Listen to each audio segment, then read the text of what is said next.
Bitcoin disrupts gold. That is the story that is catching on Wall Street, and it's a story that's going to be with us for a while because it makes sense, and I'm going to show you why. I'm going to compare gold, Bitcoin, and US dollar. But before I get to that, let me explain to you why this is exciting. The gold market cap as of now is about $8 trillion. Total value of all gold at $8 trillion. And the value of gold is as a store of value. The reason central banks store gold, tons of gold in their safes, is not because it's pretty, nor because they're going to make necklaces out of it. It is because it is a store of value. Bitcoin market cap is only 160 billion. It's about 2%. If you believe that Bitcoin disrupts gold, what percentage of the gold market share, the gold as store of value market share, do they take? If they take 10%, that puts Bitcoin at about $50,000. It's today a little under 10 as I make this video. Now let me also say before I get to this, one other thing. I wouldn't be surprised if Bitcoin hits 5,000 before it hits 50. It might not, but look at this chart here. Here's a history of Bitcoin price, and you have to look at it logarithmically. Okay, this is without logarithmic. Oh, my face is over the, I wonder if I can move this. I don't want to move. So you can't see, look at all the history here. You can't see the prices, but when you make it logarithmic, it makes you can see it. To understand logarithmic is when you have something increasing exponentially fast, the chart needs to go into a logarithmic form. But historically, you can see what's gone on here. Bitcoin with parabolic move, and then it's boring for a few months. Again, parabolic move, boring for a few months. Parabolic move, boring for a few months. Keep in mind, each time it plummets by 50% or more, the news says Bitcoin's dead. Again, you know, here's another little one, boring, and then there's another big parabolic move, and then a little boring. And I'll tell you what, in 2014, when it hit 1,000, that was the longest boring period we've had. And then we had this huge run, and now here's where we are. This was the low of 7,000. So could this thing go back to 7 or lower before we get our next parabolic move? I wouldn't be surprised. Listen, this might have been the low right here, and it's soon off to 50,000, but I wouldn't be surprised. It could be. A lot of the boring periods are anywhere from 3 months to a year or longer. It's only been, we hit our peak in late December, so it's only been a few months. So I make this video to tell you that Bitcoin goes to 50,000 and maybe higher. That doesn't mean I think it's happening today. So if Bitcoin is lower 3 weeks from now, I don't want everyone emailing me and look at how wrong I am. You can tell me if I'm wrong 3 years from now, certainly 5 years. And even 3 seems like a long time. I think I'll be proven sooner than that. But the next 6 months is anybody's guess. So why does Bitcoin disrupt gold? Well, let's look at, and when I say gold, really what we're talking about is a store of value. Having a store of value is important. It's important for money. It's important for economy. It's something that's been around for thousands of years. It will continue. So why does Bitcoin is the new store of value? Well, look at these grades. Bitcoin scores very well. We'll go through the characteristics of store of value, okay? And we're comparing to the US dollar. Now, that is sort of the fiat currency comparison. Keep in mind, the US dollar is the best fiat currency. You compare these two fiat currencies of some small countries, corrupt countries, the grades are probably all Ds. You know, the euro might be just as good as the dollar, maybe a little worse, but I took the best fiat currency for this comparison, okay? So first of all, durability. Is it going to last? Will it be around? Okay, gold's been around for thousands of years, and from 1931 to 1971, you know, gold was the gold standard, the foundation of all money for 40 years. So gold's not going away. It's got durability. I'm giving A+. The dollar, maybe it's not going away, but keep in mind, last 100 years lost 95% of its value. The last 50 years lost 50% of its value. I've got some sources linked here. In this spreadsheet, I'm going to put a link in my description. You can come here to either reread the notes, or I've got some sources. I also have these sources here regarding just where it's some more articles on this whole topic. So you can check my sources and recheck my notes if you want. Link to this spreadsheet will be in the description. Okay, and then as far as durability, now Bitcoin, if you understand the math, you understand the technology, it's been around for 10 years, you might say it's not going away. It's like the internet. It cannot be destroyed. You know, but at this point, as far as trust, most people don't feel that way. I think 10 years from now, we may look at Bitcoin the way we look at the internet, as everybody believes, well, it's going to be here forever, right? So I gave Bitcoin a B minus here, but I think 10 years from now, it's an A plus. Fungible. So what this means is that 1 unit is 1 unit. In other words, when you take gold and you melt it down, you know, you don't care if it's this gold or that piece of gold or another piece of gold. They're all the same. Gold is gold. So it gets an A plus on fungible, right? You don't say, well, I like this gold's more valuable than that gold. It's gold is gold. The dollar, a dollar is a dollar, but especially, I remember when I went to Europe, they didn't like certain $100 bills I had. They liked other ones better. Some places may not accept all bills. You know, so the dollar maybe not an A plus. Now, Bitcoin, a Bitcoin is a Bitcoin. However, until we have privacy, one thing people fear, I don't really fear this is going to happen, but one thing is Bitcoin right now is very open and traceable. So someone, theoretically, a government could say, oh, you know, this Bitcoin you have came from a theft and we're taking it back.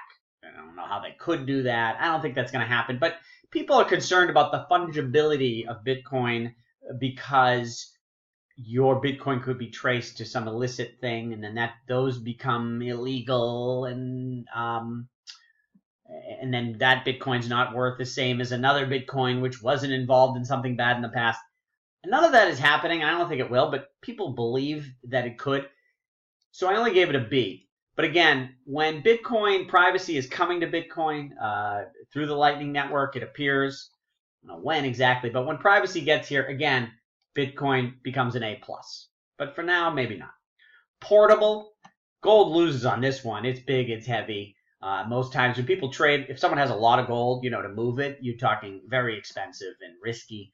A lot of times when big gold trades are made, they just change the ownership of whoever here owns it in the warehouse it's stored in. They don't really move it around. So very unportable.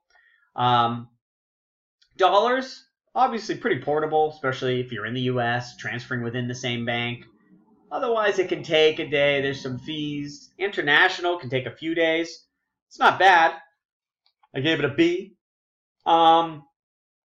Bitcoin, you know, you can send pretty quickly around the world. You know, December during the last crazy frenzy, Bitcoin was pretty slow and relatively expensive to move. But I think we will look back in history at that and laugh at a $50 transaction fee. I think already fees a couple bucks, and maybe it takes 20 minutes at the longest. You know, or it depends how many confirmations you want. Again, okay, I gave it an A plus. Maybe that's a little.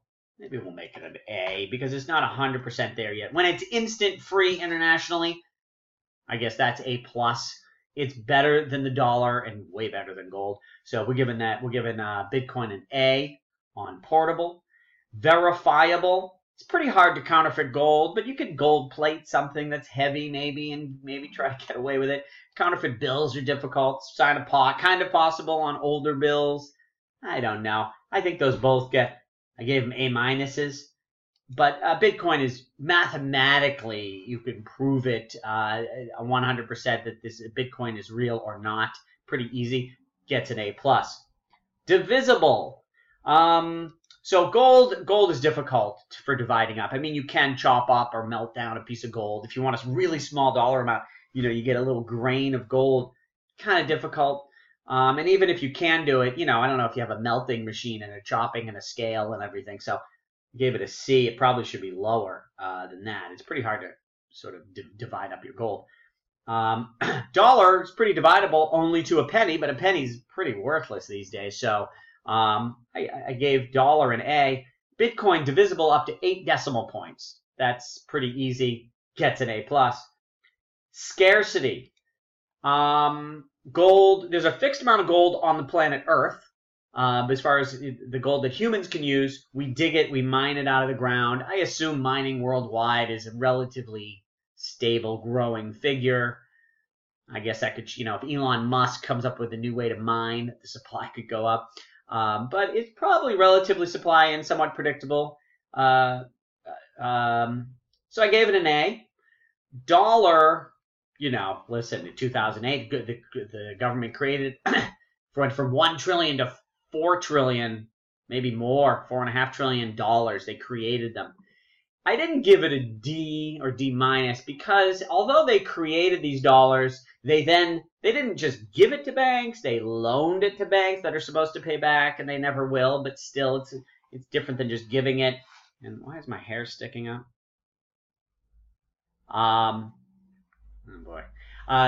And when they printed money, they didn't give me any of the money. Right? Did you get any of the printed dollars? No, they only give it out to government and banks they're friends with. So, the dollar is somewhat scarce. It's not completely reckless printing. Some of you may argue it's pretty reckless, but nevertheless, I gave it a C minus as opposed to a D. Now, Bitcoin is fixed at 21 million, and we know the supply increases exactly until it hits 21 million. Regarding some of the arguments against that, number one, a fork. Just to explain briefly, you have the blockchain of Bitcoin, of all the transactions. When it forks, at the moment it forks, there's 2 chains that have all the same data and the same technology. And they each have 21 million coins. But these are not the same. The value in Bitcoin is not the technology. I mean, the technology, of course, is great, and it was a great invention. But at this point, the value in Bitcoin is its network value. The fact that it is available in every exchange, the fact that there's so many developers who work on it, and wallets and things that integrate with it, that's the value. When a coin forks, it has the same technology, but it doesn't get all of that network value. Now, it may be easier, and that's why coins do fork, is it's easier than starting from scratch, but they're still far behind. And if you look at all of the Bitcoin forks, and there's been many, they're much smaller than Bitcoin, and Bitcoin Cash being the largest is only 10% of the size of Bitcoin, market cap wise. And, I would argue that's even overvalued. So the forking is not creating new ones. It's creating a competitor, but still it's not creating more than that 21 million. And also to Charlie Munger had a point. He says Bitcoin's asinine. He's like, oh, well, they say there's only 21 million until they change their mind and blah, blah, blah. But it doesn't work like that. There's not somebody to change their mind. It is, the protocol, you need more than 50% of the mining operators and the developers, and you need, and if you only had like 50%, then there's a fork and the whole thing loses value. You need really a strong majority to want to increase the supply. And how do they increase that supply? Who wants to increase the supply unless it's going to you? The reason governments print is because they print it and they get it and their friends get it. If you're going to increase supply in Bitcoin and you're a big holder and you're not getting most of the increase, you wouldn't vote for it. So the way the network is structured, Bitcoin will never change from the 21 million. And if you disagree with that, I would argue you don't understand how it works that much and you're thinking it's like the way governments print. It's just not going to happen. That might be, if there's a lot of disagreements on that, let me know. That would be a whole nother video. But I give it an A+ for scarcity for Bitcoin. Okay, censorship resistant, which really comes down to, can the government stop you from using your money? So with gold, the problem with gold is, because it's so big and heavy, if you want to get it out of your country, I mean, it's pretty hard to get that thing, get a lot of gold through customs without being noticed, right? And even to move it around. So that is difficult. And a lot of gold is, people don't even hold it. It's in a third party's holding it. And so to me, I gave it a C. And US dollars, almost all of it goes through very regulated systems, unless you're using just a suitcase of money, which is tricky as well. So I think you're sort of, it's very hard to be super private or not be able to be stopped by government with your dollars, which is one reason they like it. They're trying to stop bad guys. But, governments aren't all, sometimes they end up not only caring about bad guys, they care about people who are kind of messing up their monopoly. So anyways, and then Bitcoin, it doesn't seem there's any way for governments to stop Bitcoin. There have been some attempts. They have failed. It's usually like whack-a-mole. One country goes after Bitcoin. China tried to close all exchanges in China, and within 2 months, those exchanges, they didn't even close. They just moved to another country. So, there would have to be a worldwide agreement, and I don't think the world's ever agreed on anything, but they would have to agree on a worldwide agreement to somehow stop Bitcoin, at which point it would probably just slow it a little and drive it underground, and then government officials would all be bribed with Bitcoin. I just don't think there's any way to stop it. It's like the internet. It can't be destroyed. It is censorship resistant. And again, with the Lightning Network, there will be privacy. And when there's privacy as well on Bitcoin, there's really, censorship resistant. Now, I gave it an A- because the privacy is not there yet. The transactions are logged, and although your name isn't attached, they can sort of start getting names and tying things together and figure it out. That's how they got the Silk Road people. So not totally censorship resistant, but a little better than the others. And then peer-to-peer, is it possible just to trade without a third party? Gold you can, but again, big amounts, not really. Again, dollars, you got to go through banks. Unless, again, with a suitcase of $100 bills, it kind of is tricky. Whereas Bitcoin, yeah, you can send any amount around the world directly to a person without going through a third party. So when it comes to store of value, look at the scores here. Bitcoin has the best report card. And these two, where they sort of didn't do well on, 10 years from now, those are probably AA pluses. So Bitcoin as a store of value has great value. That is his, people are like, oh, it doesn't have any real value. It's not pretty like gold. It's not. The value is in, we need a store of value. We need money. Now, there's other uses for money. I'm going to talk about that in a second. But just for the store of value purpose, Bitcoin is fabulous. It is the winner. And we're not even talking here about, getting rid of gold. I'm just saying, imagine it gets 10% of the gold market cap. That's 50,000. And there's other things as well. Some countries are using US dollar as a store of value. That value is 4.7 trillion. I've got my source for that here. You can check it and see if you agree with the numbers. Euro, another one. What if instead of storing USD, some countries start storing Bitcoin? Remittance, it's 450 billion a year, which is a smaller number. And then remittance, it might be, well, they're in one currency and they convert to Bitcoin just to send it, and then they convert back to their local currency. So this number might not be huge, certainly not in the short run. But this number has a potential to go higher. Now, and the other thing, a lot of comments, everybody always with the, well, when are you going to be able to use it in Starbucks in America? Or, I don't see anyone using it for transactions. We're talking about store of value here. We're not talking about transactions. And there's a lot of things you can do with Bitcoin and many cryptocurrencies. But I believe the last yard in this marathon will be Starbucks in America. I mean, it's just, when I go to Starbucks, my number one concern is whether I'm going to have one shot or two in my cappuccino. It's not how am I going to pay for this, okay? So it's just not, that's not the issue. Another use for Bitcoin that I think is really interesting, it is a great tool for setting prices. Having accurate prices, being able to see unmanipulated prices is very important for an economy, for the producers to know what to produce, to know what's going on. And Bitcoin, being a fixed supply, or at least with a known supply as it's increasing to its 21 million, is it's not easy to manipulate its pricing.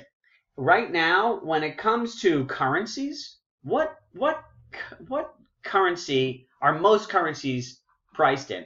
I would say Bitcoin. I mean, I don't know for sure, but like Bitcoin prices every cryptocurrency. And then most fiat currencies must be priced in Bitcoin as well, right? You would say, well, some small country, I don't know, they don't have an exchange, but you go on the street in those countries, you can probably find a price for that currency to Bitcoin. Whereas US dollar is not pricing all the cryptocurrencies, and US dollar may not be converted in every country, although it's pretty close. But Bitcoin is big with currencies, and if it starts being used for payments and regular retail things, Bitcoin has could be a great tool in having a standard worldwide price mechanism. And also the fact that the markets are open 24/7 is also I think, an advantage. So there's a lot of uses for Bitcoin, potentially beyond store of value. But right now, it's sort of just a store of value game. And like I said, 50,000, next parabolic move. Like I said, we may trick down here for months before the next parabolic move comes. But that next one could shoot to 100,000 and then come back to 50. But I think, 50 or 40 to 60,000 range is probably the next resting spot. Once this, maybe it trickles down, here. So this little drop right here, that was like the 7,000. So you can see with all these other dips before the parabolic move, a few more months, touches 5,000, and then another 10x move to 50. Wouldn't be surprised. So, and watch my videos on dollar cost averaging. If you believe this and you're like, oh, awesome, just don't just go and put all your money in tomorrow. Figure out, I got endless amounts of videos about dollar cost averaging. If it's 1% of your savings, 10% at the most, divide that by 6 months, and buy in a little bit every month over 6 months, and pick the days when it's down. Don't pick the days when, Satoshi Nakamoto was a guest on CNBC Fast Money. That's the day you don't buy because it's up 20%. Wait for the down days. And that was a joke, by the way. We don't know who Satoshi Nakamoto is. All right. Thank you.